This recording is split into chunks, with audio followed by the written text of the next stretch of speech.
Welcome to Inside Gaming. I'm Brian. It is weekend roundup time. So I know we've talked about Diablo Immortal and its pay to win mechanics, but we got to do it again, guys, because somehow it is even worse than we thought. Like, many times worse than we thought. So you've probably heard by now that despite Blizzard officials initially saying in the lead up to Diablo Immortal's release that you didn't have to pay for gear, but you can, however, pay for something called legendary gems, which offer big stat boosts. The YouTube channel Bellular News did an analysis and they found that if you want to fully upgrade your character, that will cost around $110,000. That was huge. There was a big outcry, which led to the game having the lowest user score of all time on Metacritic after it became clear that the game really is pay to win, at least in the in-game PvP, and that Blizzard was just parsing words and Diablo Immortal really is just whale bait. Okay, so you're like, BG, we already know that. That brings us up to the present because it turns out the full cost to fully level up your character is much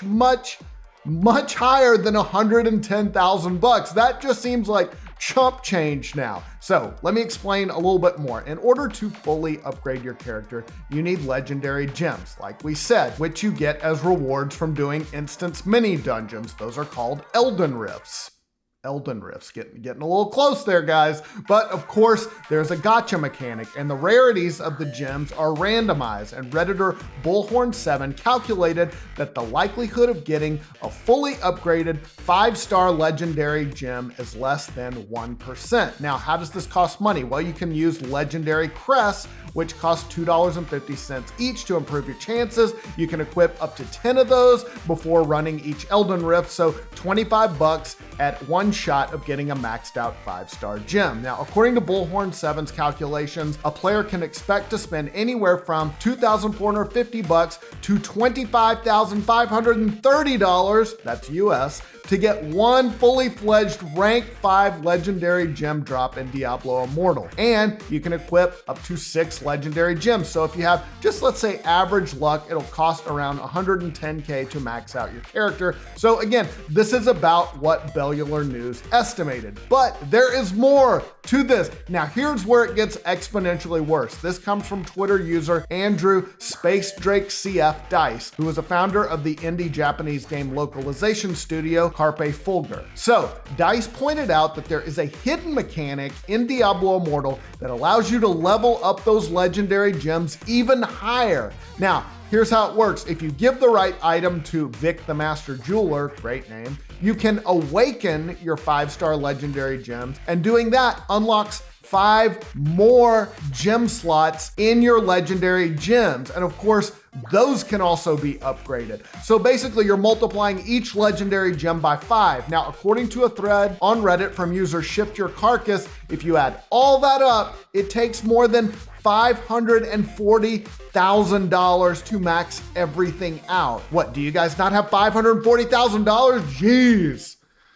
All right, you must not have worked at Blizzard and been on the ground floor of World of Warcraft, I guess. And again, this is the game where Blizzard kept saying you wouldn't have to pay for gear. Even by gacha standards, this is egregious. But $540,000 is just an estimate. As Dice pointed out, it could get as high as $600,000 to fully max out a character in Diablo Immortal. And that is just one class. Lots of people like to switch classes, play other characters in Diablo Immortal. That's part of the fun, experimenting with different classes. If you want to try to max every class out, you're talking about potentially millions of dollars to do that. Millions of dollars for a mobile game. And yeah, we're talking about in-game PvP here. I get that. That's obviously a smaller number of people. And as many people have pointed out, you can play through the main story without coming into contact with a lot of these mechanics. But still, they've created something where there's basically no limit to the amount of money you can pour into Diablo Immortal. As Dice said,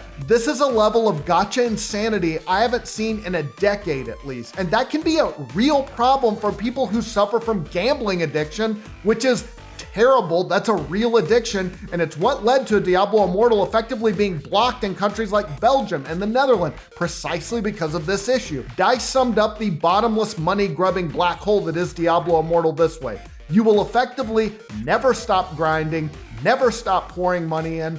Never stop hoping for that sick gem drop that makes your character exponentially more powerful. They went on to say it weaponizes Diablo gameplay against anyone with the slightest tendencies toward gambling addiction. So yeah, again, as terrible as you thought this game was, as predatory as you thought it was, multiply it by at least 10 or 100 because it is awful, and it's really just immoral at this point what Blizzard has done. And like, there's no reason to make a game where you can spend hundreds of thousands, millions of dollars, because some people are just going to get exploited by this, and it's really, to be honest, I'm gonna move on. Let's talk about the rest of the stories. We have been waiting for a long time for Skull and Bones, the pirate game that has been in development hell for years now, but maybe we finally have a release date at long last. This comes from the Xbox Store Watcher, Agiormenti Lumia, who dug up details from a store listing and found a release date of November 8th of this year for Skull and Bones. Now, that was later confirmed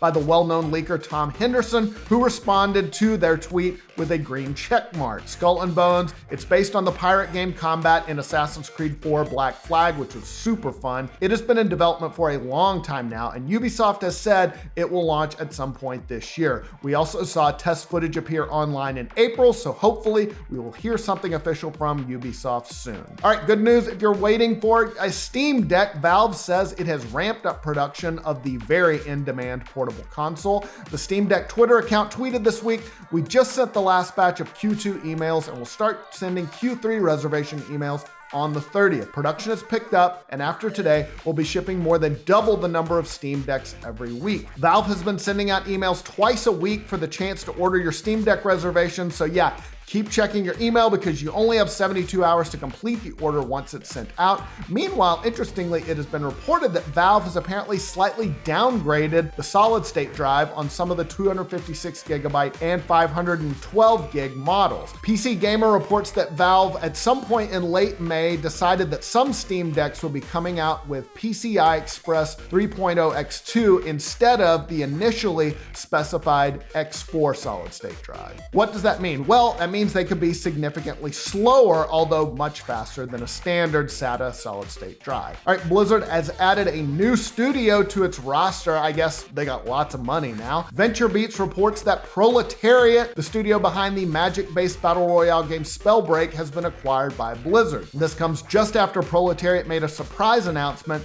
that Spellbreak will be shutting down early next year. VentureBeats says that the 100-member team at Proletariat will become part of Blizzard, and they'll begin work on World of Warcraft, including the Dragonflight expansion. They said it's the biggest acquisition that Blizzard has made in at least a decade, and it was done to beef up staffing for World of Warcraft so that it can, quote, hit quality and timing goals for expansions. Proletariat has apparently been working with Blizzard since May. All right, so here's some random Metroid trivia. You know who's a huge fan of the series?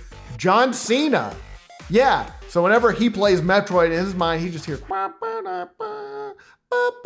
please don't sue me, Vince. I'm sorry. Don't copyright strike this channel. Anyway, yeah, the 16-time WWE champ is a big fan of Metroid, and Dan Reichert of Giant Bomb said that Cena did a photo shoot for Nintendo a few years back, and at the time told them he would really love to play a 2D Metroid game. Who among us wouldn't? This was corroborated by Krista Yang, a former Nintendo staffer, who confirmed that Cena was indeed a big Metroid fan and brought it up and added he's a really nice guy. And then, of course, Metroid Dread did come out last year, well-regarded 2D Metroid game. They sent him a copy. Cena's people emailed Nintendo back and told them John loves it. So very cool. As Kotaku pointed out, Cena is a gamer. He has talked in the past about his love of stuff like Command & Conquer Red Alert 3. So yeah, cheers to him. If he helped get a 2D Metroid game made, then God bless him. All right, time for a 5-second review.